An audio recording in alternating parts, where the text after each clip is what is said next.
अली बाबा एक अनदेखा अंदाज, इसकी शूटिंग दोबारा से शुरू हो गई है। सीज़न 2 के तौर पर अली बाबा अब सामने आ रहे हैं।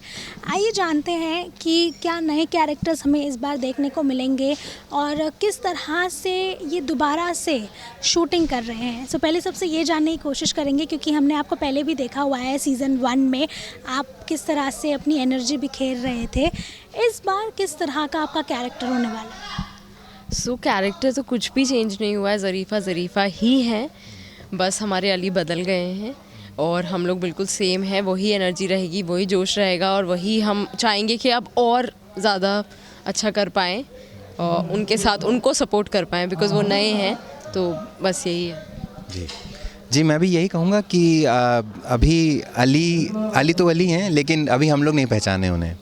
तो बस अभी हम लोग ये फिगर आउट करने की कोशिश कर रहे हैं कि क्या हो रहा है परवाज़ में और how can we connect with our old friend again.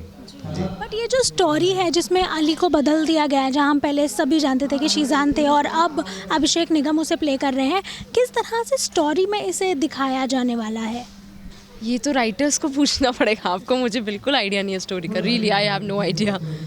मतलब आपको किस तरह का ब्रीफ दिया गया है कि आगे स्टोरी को किस तरह से बढ़ाने वाले हैं, या फिर ये कंप्लीट न्यू स्टोरी है? जी ये कंप्लीट न्यू स्टोरी है। वी आर ऑल्सो सरप्राइज्ड, तो हम लोगों को भी बहुत ज़्यादा डिस्क्लोज नहीं किया जाता है। So we also discover the story as we shoot and as we go on.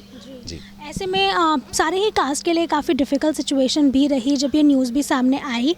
आपसे जानना चाहूँगी कि क्योंकि चीज़ें बहुत ही सडन हुई और अब दोबारा से वो रीस्टार्ट करना कितना मुश्किल रहा था? मैं तो अपने होम टाउन में थी बेसिकली, तो मेरे लिए तो बहुत ही टफ था, क्योंकि मैं 1 महीने बाद आ रही हूँ। ये लोग तो फिर भी मिल चुके थे and everything. So it is लेकिन life goes on as we से।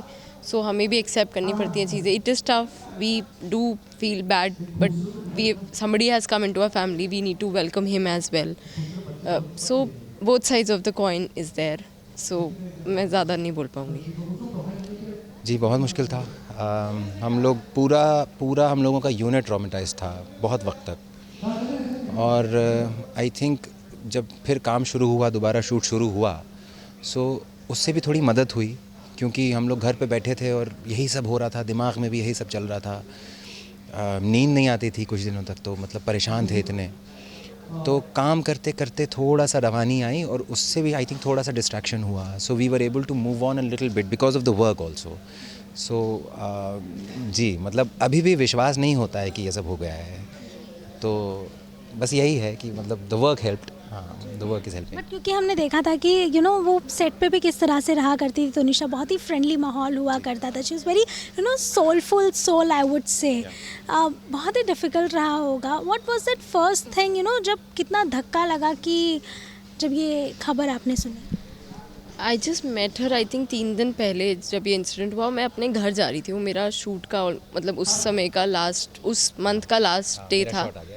मतलब उस मंथ का लास्ट डे था मेरा। मैं उसके बाद ब्रेक पे थी, प्रोडक्शन को पता था मैं अपने होम टाउन जा रही थी।